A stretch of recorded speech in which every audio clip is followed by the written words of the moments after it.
It's time to start your life the way it is meant to be. There's only one time when it will be too late, and you don't want to wait for that. This is Now or Never. The choice is yours. Your host is Karen Wright. Today, you're about to meet some amazing people. The stories are not always happy ones, but they define a healing process. Listen with an open mind and an open heart. Now, here is Karen Wright. Welcome, listeners, and thank you for being here with us today in the now, always present. And it's the new year. We're in 2022, and this is my second show, and I just feel delighted and just thrilled to have our guest today, Shannon McKee, with us. Shannon, how are you doing today? I'm well. Yeah, it's a beautiful day in Ohio, and so yeah, I'm doing great. I love it. Before the show, I was telling Shannon that I'm not in Utah today. I'm actually in Napa, California at the Silverado Resort, and I'm doing a speaker's retreat here, which has been very enlightening, and I'm learning a lot, which is always a good thing. Today's show title is called Get Unstuck as You Grow in Self-Knowledge.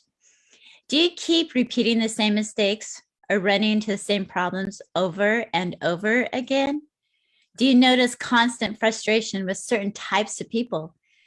Do you ever feel controlled by your thoughts, feelings, or behavior?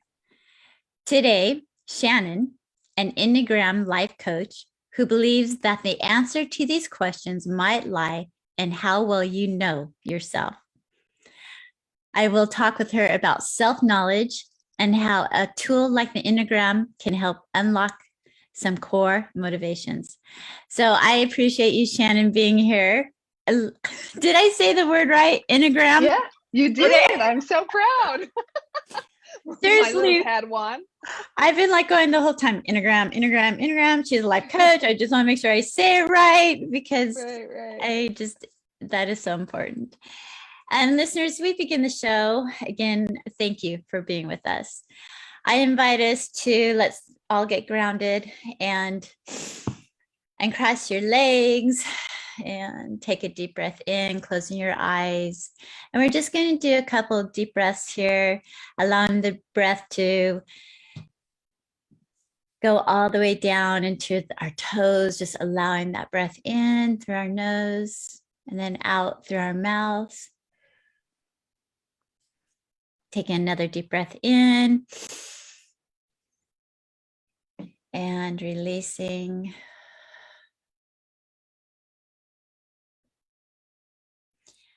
And then I invite you to just give yourself a big hug. And as you do so, repeat the word 3 times. I am worthy of my love. I am worthy of my love. I am worthy of my love. I am worthy of my love. Take another deep breath in and releasing. And tapping 3 times on your chest with your finger. Accept, accept, accept. Another deep breath in. And releasing.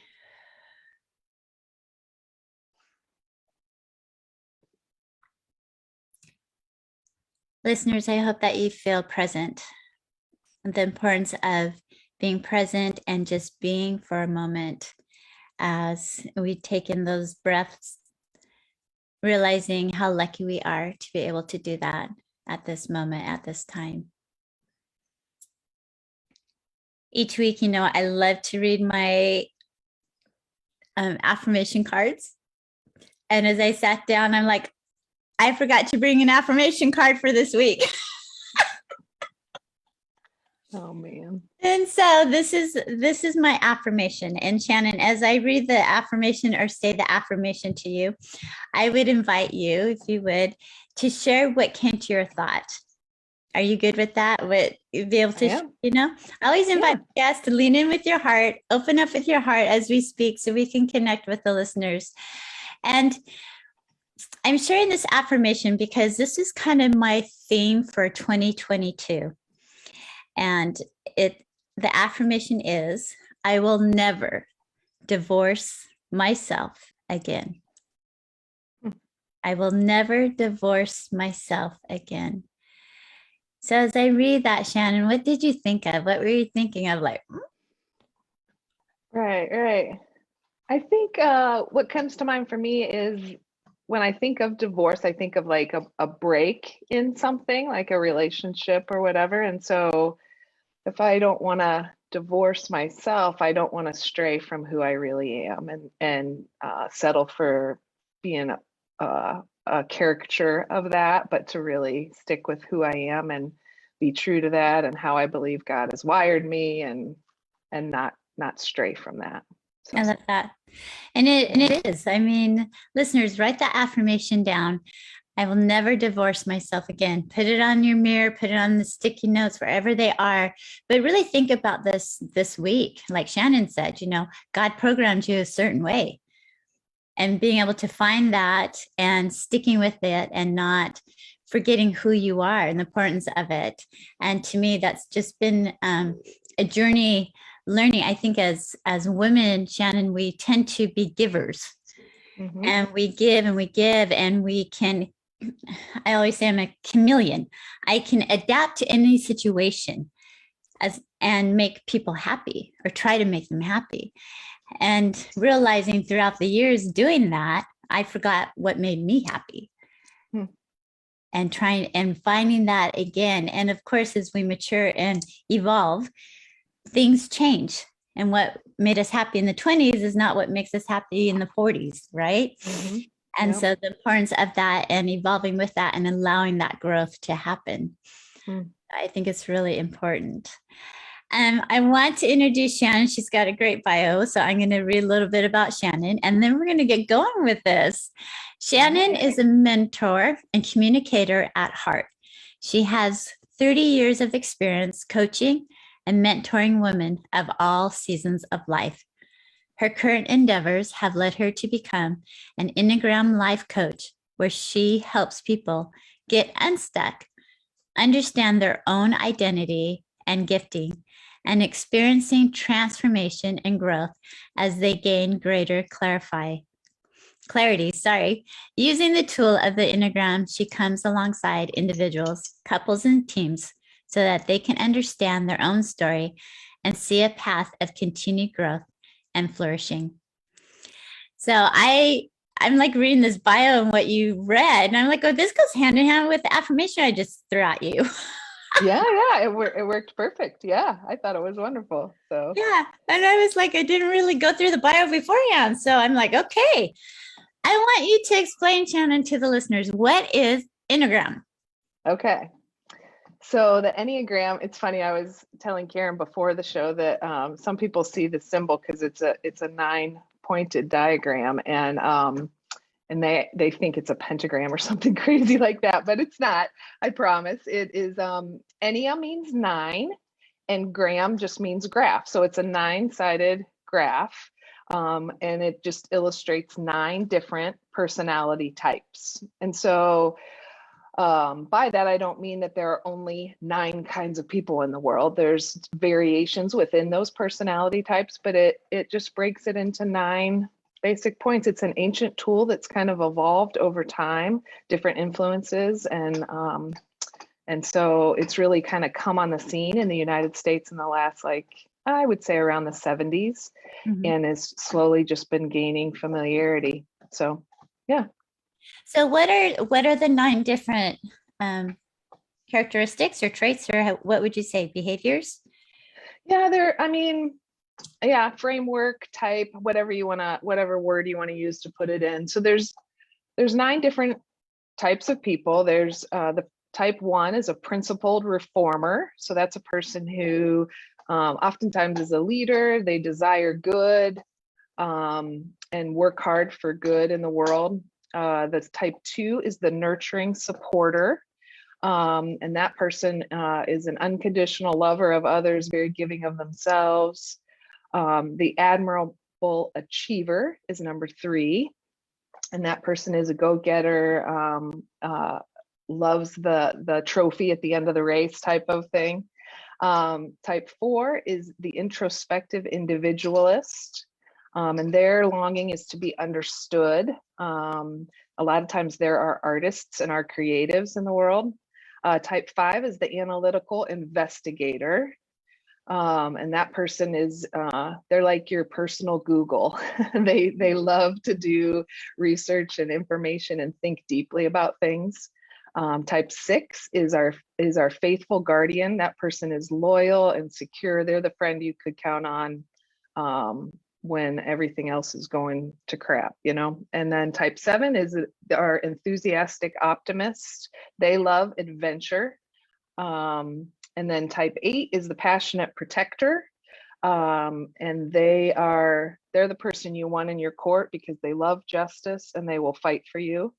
And then type 9 is the peaceful accommodator. They want to make peace and make sure that the people in their sphere are content and healthy, and that they themselves are content and healthy. And there's variations on all of those, but that's the basics.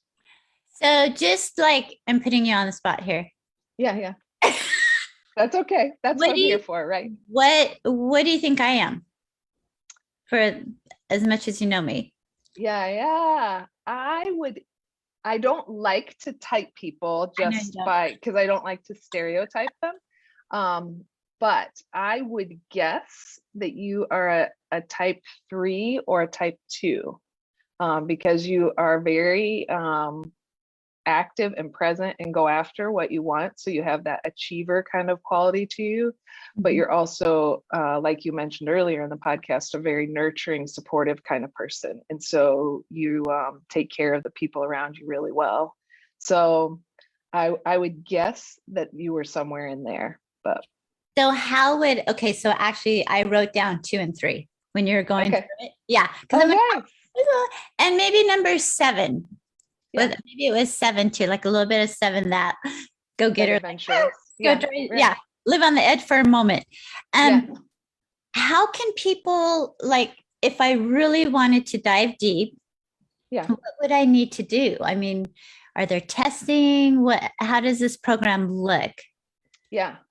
So there are tests. Different versions of the test lead you basically to the same point. And the tests are usually, so the reason people like me exist, coaches exist, is because the tests are about 60% of the time accurate. A lot of times people will come out with like 2 numbers kind of high and they need help kind of processing through, okay, what actually am I? And so the best way, honestly, I'm not trying to promote myself, but the best way is to meet with a coach. That's the most helpful way to kind of get to the bottom of what your type is. But a good starting point is one of the assessments online. So well, I'm promoting you because yes, people need to have a coach. I think coaches are so important in today's society, and they're becoming more, I think, because people are opening up more and wanting to know who they really are. You know, we're in the 5D world. We're in 2020. So here we go. It's all about the 5D, no longer the 3D, about the materialistic, the outside. You know, what makes us happy out here? Yeah. Is what makes us happy in here, inside. Right. And I think that's really important. Does it, do you feel like when you're categorizing or labeling, that word label, that you're boxing us? Like, I'm meant to fly. I want to fly. I'm no longer in my box. I'm all about releasing the labels. Here we go. Right. Oh, yeah. That's a common pushback that I get when somebody first hears me start talking about it. They're like, why do I have to be put in a category? You know, that kind of thing. And so I think that's a great question. I heard one author, the author of a great Enneagram book, Ian Morgan Cron is his name. He said the Enneagram doesn't put you in a box. It helps you get out of the box that you're already in. So you're already wired a certain way and approach the world a certain way. The Enneagram just gives you the tools that you need to step out of that box and start to make the most of your personality instead of letting it unknowingly hold you back. So that's how I often respond to it. It's just a helpful tool. Yeah. And I think it's actually, when you're saying all that, I'm like going, okay, well, people are put in a box usually by other people. Yes. Because of beliefs or environment or family dynamics or how they were raised, right? And all of a sudden you're in this box because of labels that have been put on you from other people. And in reality, you're actually opening up the box for us, because all of a sudden you're like, no, Karen, you said I was a 2 and 3, and 2 and 3 was, well, the 2 was more about the caring, the giving, right? Was that right? Yep. So it's like you're helping people understand their core and the traits they have, because all 9 of them that you read to me were all very good. It wasn't like, oh, I want to be that instead of that. Right. They're all great. And one of the things I love about the Enneagram is it's not so much about behavior management, but it's the first personality assessment that I've ever run across that helps me get below the surface to my motivations that are down under, my longings and my fears, instead of just, oh, be more of an extrovert or be more of an, like those kind of labels. So I think it's really helpful in that regard. I like the way when you said personality, like finding the personality in somebody. Once you know, like, okay, I'm a 2 and a 3. Okay. So you're kind of understand my personality. How does that help you as an individual to talk to me, get along with me, be my friend? Like, how does that help? Yeah. That person. So I'll use a personal example of one of my closest friends is a 2. And I've just learned with her that she longs to be assured that she's loved because she gives love so much. And so I've just had to be, as her friend, as I've learned that about her as a 2, I've been able to say, okay, I need to make sure I'm reaching out to her and caring for her, because she's taking care of everybody else all the time.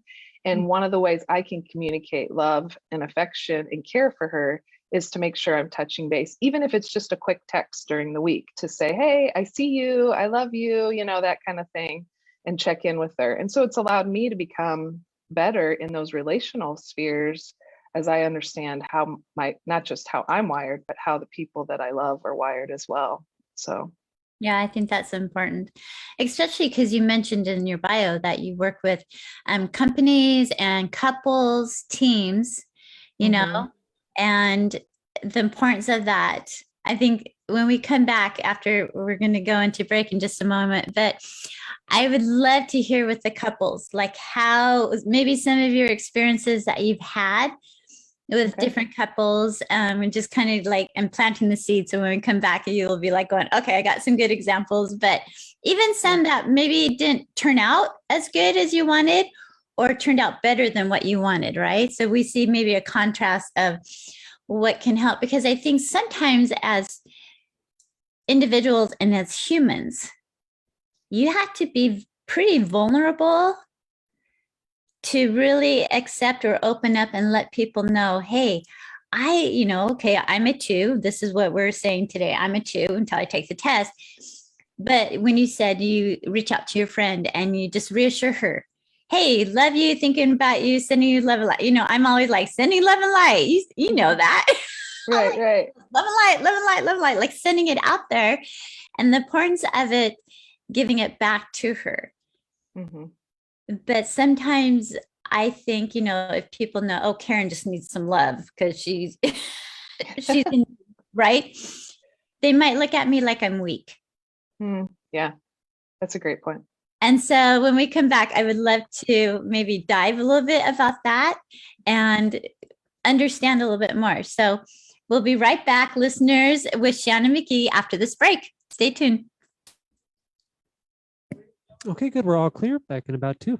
Hey, thanks. Okay, are those good questions, Shannon? Yeah, those are great. Yeah, I love it. Okay. Yeah, I think it's going well. Yeah.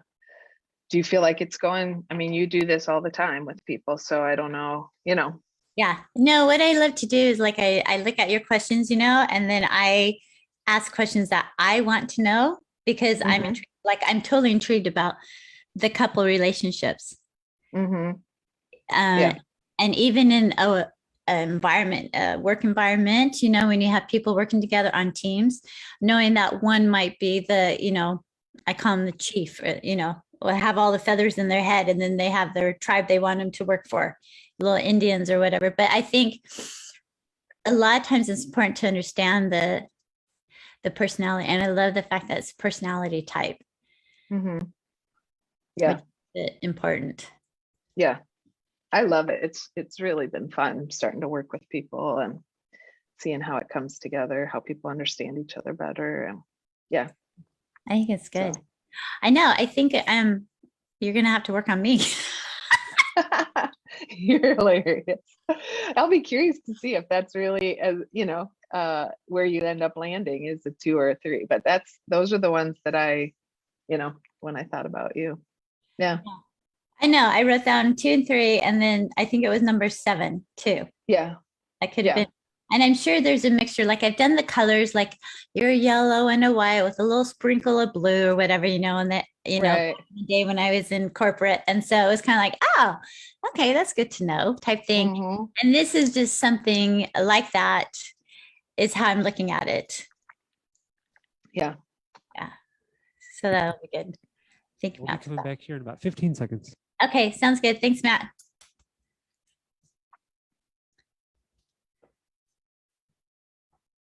Channel, voiceamericaempowerment.com.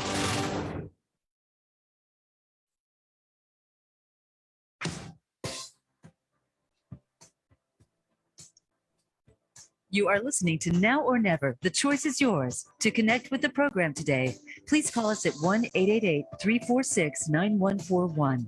That's 1-888-346-9141. If you'd rather send an email, the address is Karen@shinenowornever.com. Let's get back to this week's show. Here again is Karen Wright. Listeners, welcome back. We have had the privilege of talking to Shannon McKee, who is an Enneagram life coach. And it's all about the 9. The Enneagram means 9, right? Ennea. Yep. Ennea is 9. And so the 9 different personalities of a character or a person, but there's more than 9. Shannon, make sure she clarified that there's more, but we're just doing like the 9 focus areas, correct? Yeah, that's a good way to say it. There's always variation within each personality type. And there's, some of the scientists who've looked at it have said, and they've even systemized some of those, but the 9 basic personality types are what we're looking at. Okay. And before the break, I was like, okay, Shannon, I want to know, because she's worked with couples, and I want to know like the dynamics, because all of a sudden we're, as humans, we have learned to protect ourselves. Absolutely. We don't want to be vulnerable. We don't want people to really know our deep, dark secrets, right? Right. And maybe when someone learns a person's character or personality, they could take that and twist it in the wrong way. Yeah. They could. Totally. Like one of the things we say a lot within the coaching circles that I interact in is you can either use the Enneagram as a sword or as a shield. You can use it, and both of those would be bad. Using it as a sword would be bad because you'd be using it to like cut other people and try and kind of control them by saying, hey, here's what you're like. That's such a 5 thing to do or whatever, and kind of use that to hurt them. Or you can use it as a shield to protect yourself and keep that facade going. Like if I can make people think I'm this way, then I don't have to really be my true self. And so those would be misappropriations of something like the Enneagram, where this person's been vulnerable with you and showed you a little bit of who they are, and you're going to use that now to like cut them down. That would be horrible. And so, so it definitely can be used inappropriately, but I think the power and the potential for it to be used well outweighs the fact that, sometimes somebody could hurt you with it, but hopefully not. So. Yeah. And I think that's where, when you're working with couples or whatever, you have to have a trust of, you know what, we really want to know each other better, understand. It's like the 5 love languages to me, right? Mhm. Once you know Yeah. some love language, then you're able to express it to them because it's, you want them to be happy. And in Mhm. return, them knowing your love language, they're going to express love the way you want it, not the way they Mhm. think you want it or the way they like it, but what you want. And I look at that with the personality traits, that once you know the person's personality and character, you're going to enhance that person and allow them to grow and develop in a deeper level than Mhm. possibly they ever would. Yeah. I mean, the reality is we all look at the world through our lens. Like I'm always going to tend, I'm a 9, I'm a peacemaker. So I enter every situation with that. That's how I look at things. And making peace among people is one of my highest priorities. Well, if I'm in a room with somebody who's an 8 and they are a high justice oriented person, they're willing to break peace if it's going to mean that we can have more justice for whatever downtrodden group that they're trying to protect or look out for. And so the two of us might come into a meeting or a situation we have very different lenses for looking at the world. And so now though, if I know, okay, that person's an 8, her highest priority is justice for this group of people, then I'm not necessarily going to be hurt if she says something that rubs against my peacemaker kind of orientation. Does that make sense? Yeah. That you're, understanding that about each other allows you to give each other a little bit of grace in the moment and say, okay, I understand why she's, stating that so strongly, because she wants to protect that group of people. I want to fix it and make peace, but she's looking to protect. You see how it can work?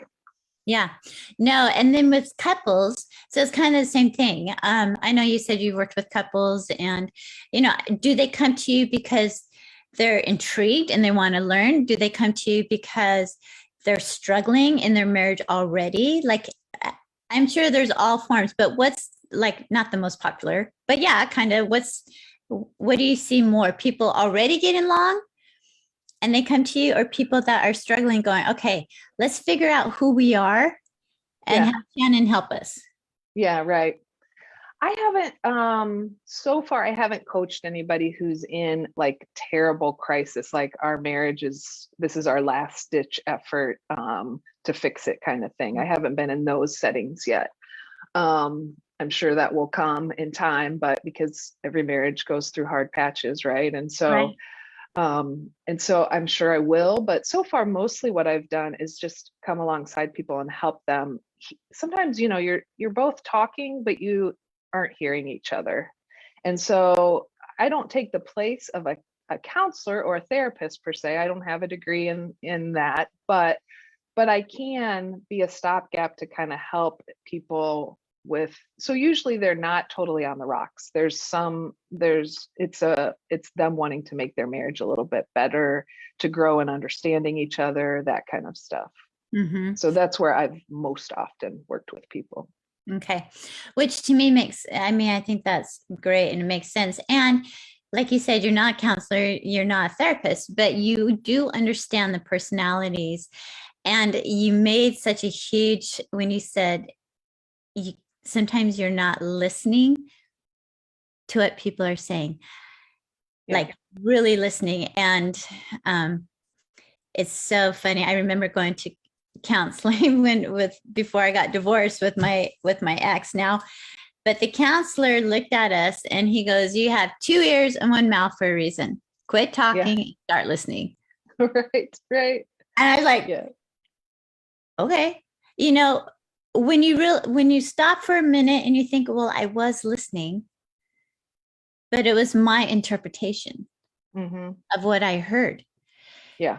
And so can you dive a little bit deeper with that? Once you know a person's personality, a human's personality, your spouse, let's say, and when you're listening, it's almost, how does that tweak it a little bit? Yeah. Well, I think I'll use my own marriage a little bit as an example, because then I'm my husband's cool with that. We've done it before, but so I'm a 9 and my husband is a 1.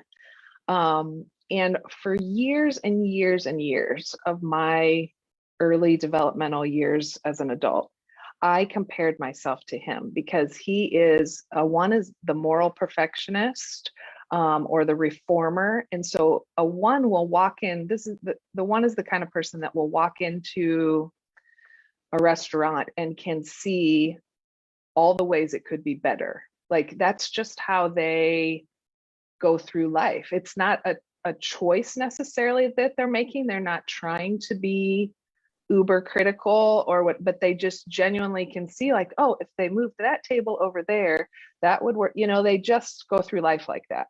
Mm-hmm. And so when he sets his mind to do something and wants to put it into action, he's good with all of those systems.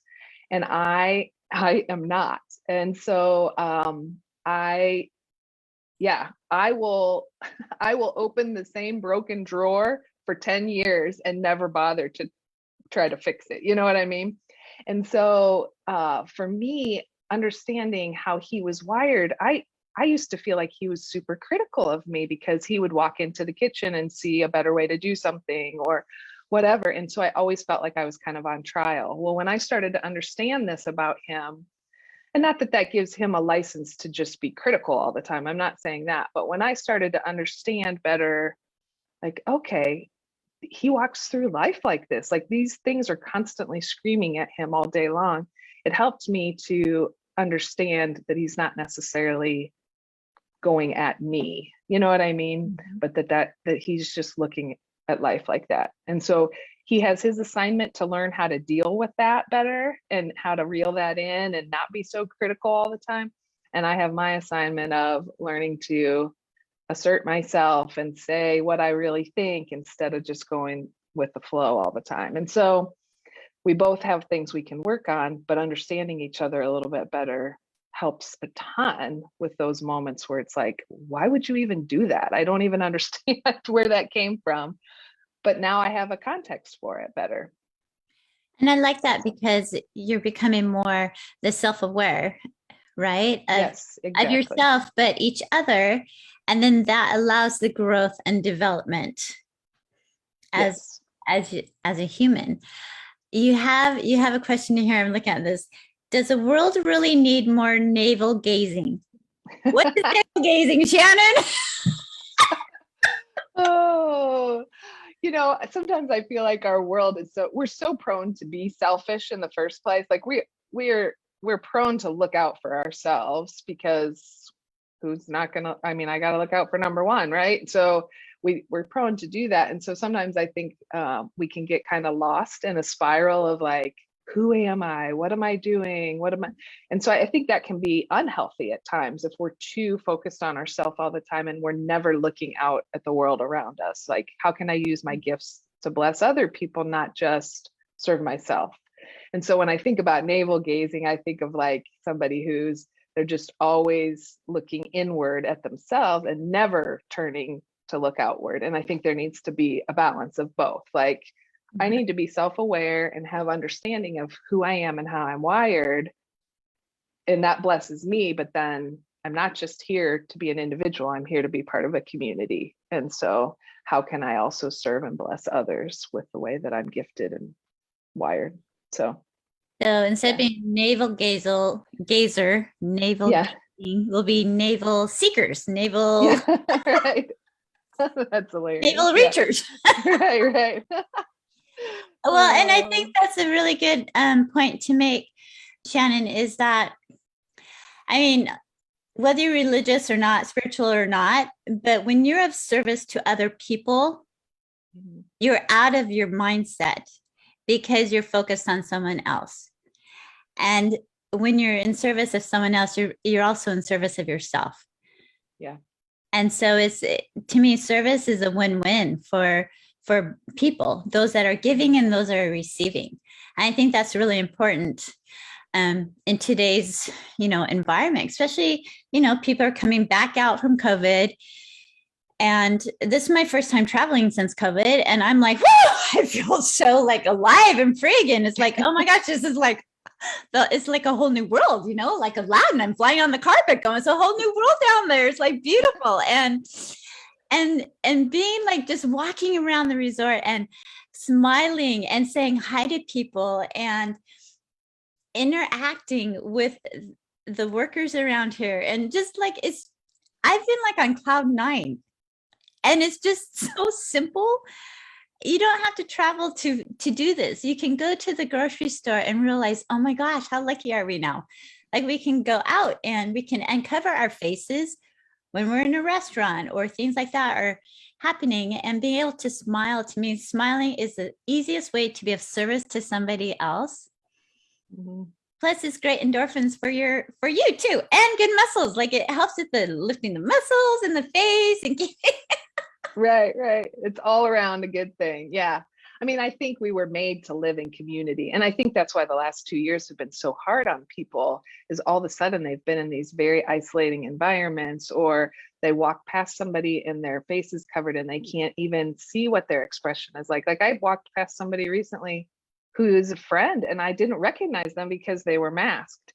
Mm-hmm. And we need the masks, it's all good, but I think it has shown us how badly we need community. And so I'm not an individual alone. I'm an individual in a community, whether that's my church or school or neighborhood or wherever you are, your workplace. You are part of a community and you were designed to live in that. And so I think understanding and caring about how you are wired and how other people are wired is an expression of that communal living. And it's beneficial to all of us when we live like that. Yeah. And you hit that on the right there when you said being able to know how you're wired and then other people wired, and the importance of that. Mm-hmm. Because I think it's clarity for you, like going back to your husband, to that little story you shared with the listeners and myself about you understanding him better. Like he's just voicing his opinion when he walks into a restaurant. He's like, yeah, if they move that and that, it'd be like better, get more people in here, whatever the solution is. And you understanding, okay, yeah, we're going to redecorate the room here in about 5 seconds. And then we can go down and sit down and talk and have but allowing him to be able to share with you and you not getting frustrated because you okay, get it out of your system. I'll give you, totally understanding I am. Okay, get it out of your system. Right. And then just realize, okay, it's okay. And then with your personality, you're the peacemaker. And so you learn possibly not to use your voice as much as you could because you don't want to offend. Mm-hmm. And you kind of keep things down, which is not healthy either. No, it caused me to be super passive aggressive because it's not like I let go of my opinion, but I just had nowhere to express it. And so it actually led to a lot of frustration in our marriage at times because he would think we were on the same page about something with the kids or, how we were handling our finances or whatever. And I'm not, I haven't let go of my opinion. I've just stuffed it further down. And so understanding, like when I first read about the 9, I was like, oh my gosh, it's like somebody's totally reading my mail. And I, for the first time, was like, instead of feeling horrible about myself for these things, now I understand them better. So, yeah. And I think that's so important. And we're never too late to learn and to take this test, right? Like it doesn't matter at your age. Oh, yeah. Do you feel like, and we're going to go into break here, but here's my question when we come back. If I did this testing when I was 10 and then 25 and then 40, does my personality traits change, or am I the same person I am at 30 as I was at 10? So that's my question. Don't answer it. Okay. Okay, listeners, we'll be right back after this break with Shannon and McKee. Stay tuned. All right, perfect. I'll clear back in about 2. Okay. Is that a good question? Yeah, that's a great question. It's a question a lot of people ask. And yeah, so I'm excited to answer it. Yeah. Okay. I'm going to flip on the heat. All of a sudden, I got so cold in here. And I'm like freezing. I'm like, what the heck? Right. Yeah, go for it. Yeah. Just a sec. I'll be right back.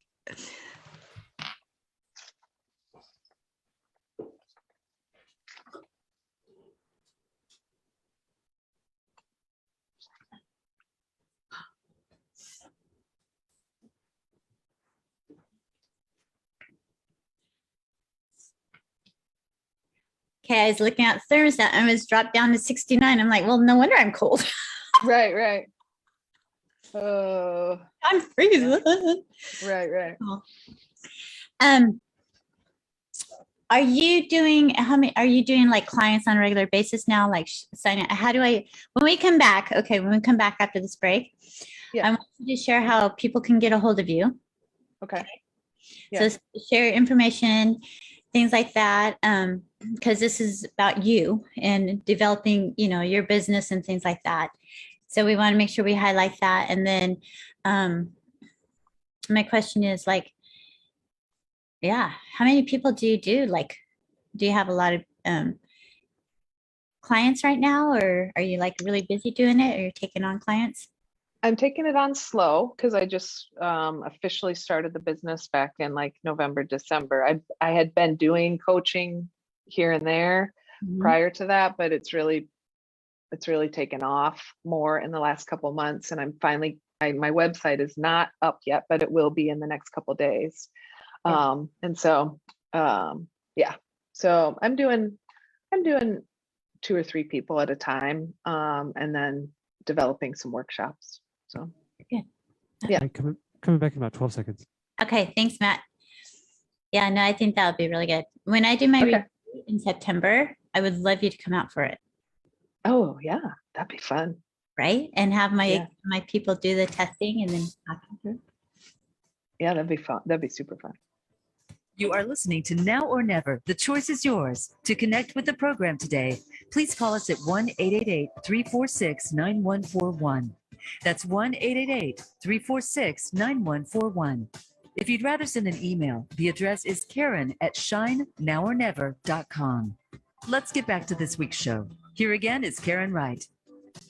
Listeners, welcome back. And I just want to invite all of you to reach out to me. Go to my email, shinenowornever.com, and send me questions. If you want to be a guest on my show, I've had multiple people email me and go, hey, I've got this great story I want to share. And I communicate with them and we talk on the phone and we see if it's going to be a good fit or not. But always reach out because I'm here for you guys and we all have stories. And I was telling Shannon, my book, Now or Never, Shine Baby Shine. So excited because in February, it's going to be out in Audible now. So not only on paperback, you can get on Amazon, Kindle, but now in the Audible version. So I'm super excited. And as I was listening to the voice, because I hired this beautiful lady to read the book for me, it was surreal listening to my story being read and thinking, oh my gosh, people are going to be listening to my life story. And we were talking about being vulnerable and raw. And it's still kind of, Shannon, it's still kind of like goes, oh my gosh, still gets me sometimes, it's amazing. Yeah. I love that you've been vulnerable and taken the risk to put it out there. You've been through a lot. So I think it's great. Thank you. Yeah, I'm kind of excited. So Shannon, as we move into the last part of this show, first, before I forget, I want you to share with the audience, the listeners, how they can get a hold of you, how you can help them with coaching, and what's the best way to do that. Okay. So my coaching business is still a little bit in process as far as my website goes. I've been coaching people, but my website will be called theartofyou.us. And that's going to be up within the next couple of days. But I have an Instagram account, theartofyou.coaching, and a Facebook page by the same name. So theartofyou.coaching is a good way to reach me. So is it YOU or you? YOU. Yeah. Okay. The art of The you. art of you. Okay. Coaching. And Yep. listeners, I invite you to reach out to Shannon. I mean, that's why I have people on my show that are coaches and entrepreneurs or selling product, is that to cause awareness and to dive deep right now into your personality and who and what you are. And before we left for the break, I asked Shannon this question. I said, if I took the test when I was 10, and then again at 25, and then in my 30s or 40s, would I still be that person at 10, the personality trait, or how does that work, Shannon? Yeah, that's a great question. And I would say, well, one little caveat I would make is if you are a parent, and your kids are, under 16 or whatever, I would hesitate to type them, because there's still so much in development. And so I would never encourage somebody to take the test at 10. Your personality is unfolding at that point, but you wouldn't want them to feel like locked into one, to start acting in a certain way because they think that's the best way or whatever. So, but that caveat aside, I would say, no, you don't skip to a different personality type.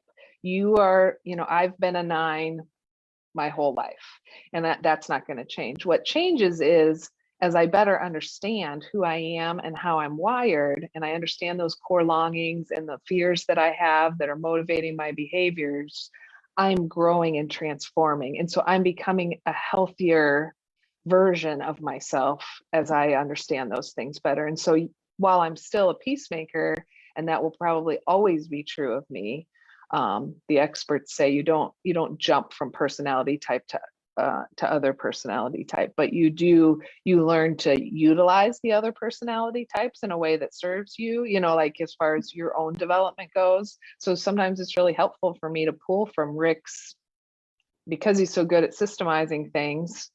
I can use that and understand it, even though it's not my natural bent or whatever. And so we're constantly growing as people, but I'm always going to be bent towards that peacemaker way of going about life, with its pros and its cons, but hopefully more pros over time and less cons.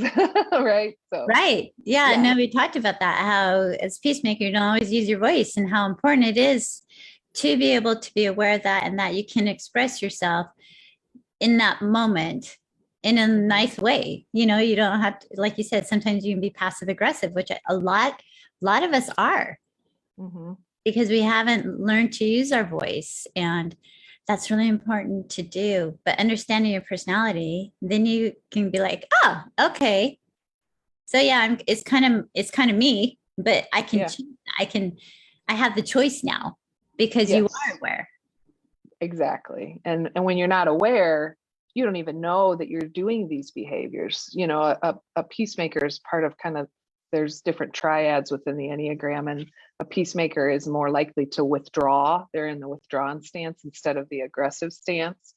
And so if I'm not aware of why I might be withdrawing, then I think, it can look like I'm being really peaceful and great, but actually I might be withdrawing because I'm afraid or whatever. And so understanding that about myself, it's like a rumble strip on the highway. It's like, oh, I hear that rumble strip and I know I need to get back on track. And so it kind of pushes me back to, okay, why am I doing what I'm doing?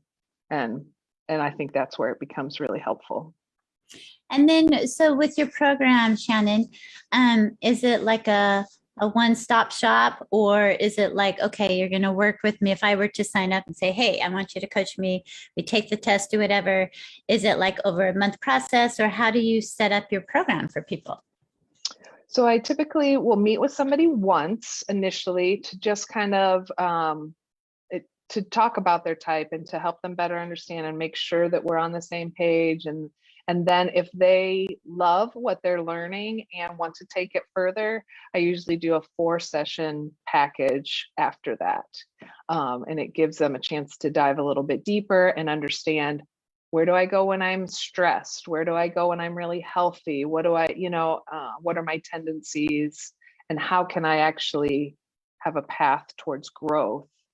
Not just, it doesn't help us, like information doesn't change us.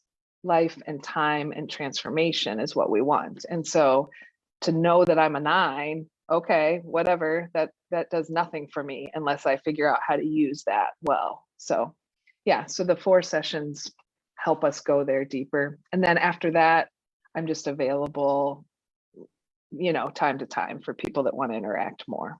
Night maintenance call. Yeah, exactly. Yeah. I need a little refresh. Change the oil. Yeah. The oil in my place. I love the fact that, I love that word. I love. I'm going to make, what do you call it? Like hats that say, I love it on it. I say it all the time, or like little headbands or whatever, because I'm a headband girl. But the fact that it's not just a one-time shop.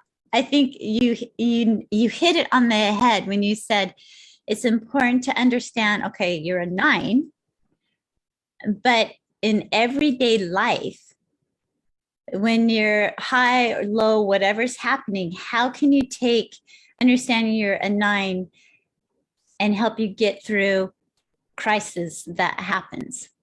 Yeah.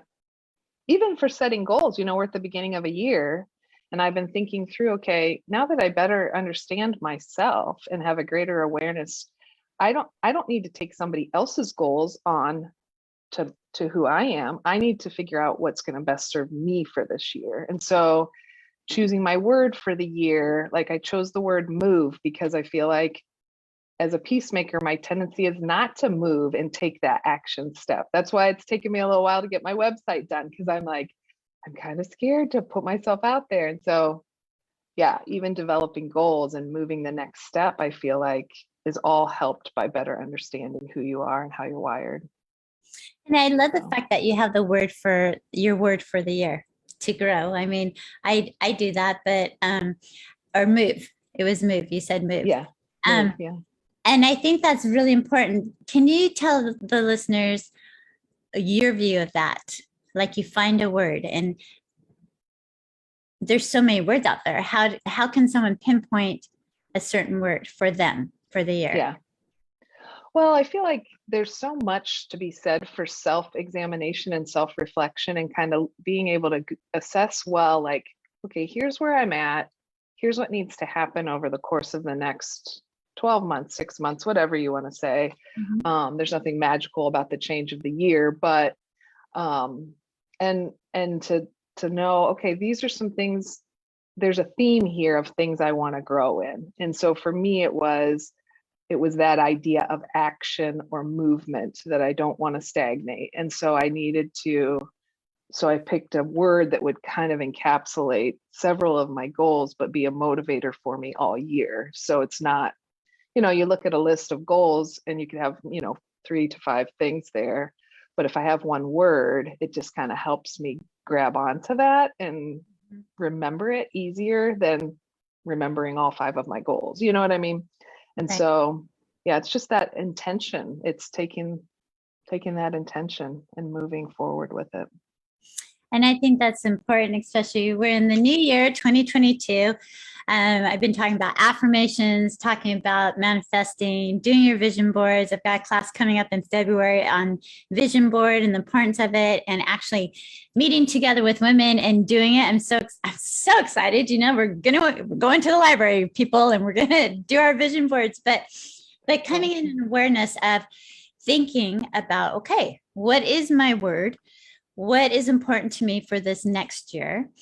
And it's always the unknown. And that's the beauty of it. If we knew exactly what life was going to do, we'd be bored silly. We'd cause more havoc probably than what's already happening around us. And so I think it's really important as listeners that you take the time, be in the moment, do your deep breathing.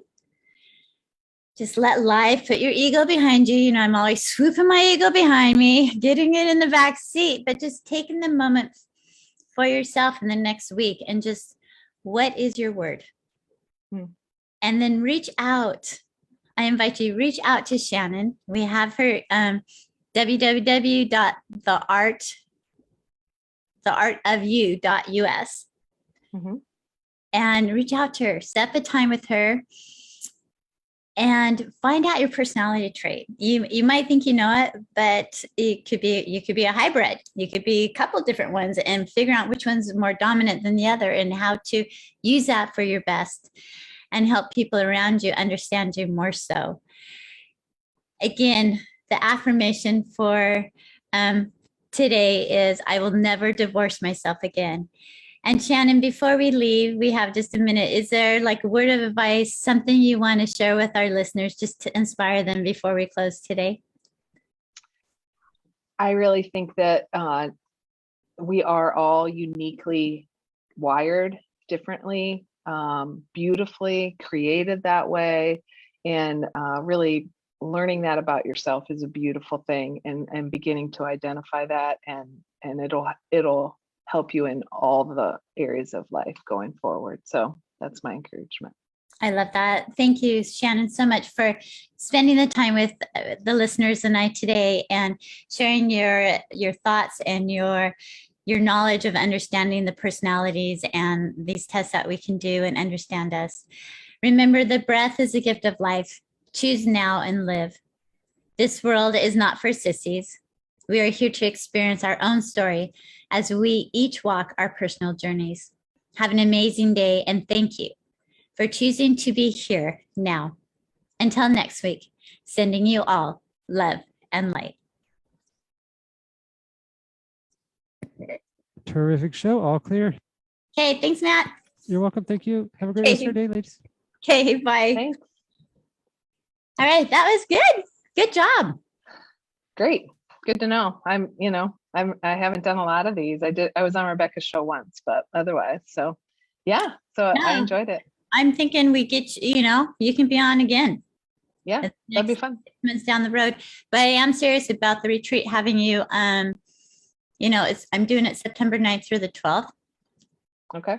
Type thing, and coming out and be able to be, part of the retreat, having people do the tests. And then maybe we take, each one can set up a time, do a one-on-one with you for the first follow-up, and then set up for a 4-week class or something like that afterwards. So you're building your business too. Yeah. With that. So I love that. Yeah, it'd be really important. I think it'd be awesome. Plus, I want to do it. So send me the information. Send me what I need to do. Okay, I will. I'll send you a link to get you started for taking the test, and then we'll go from there. Hey, that's perfect. All right, babes. Love you. Thank you. All right. Thanks. Okay. Have a good one. Bye.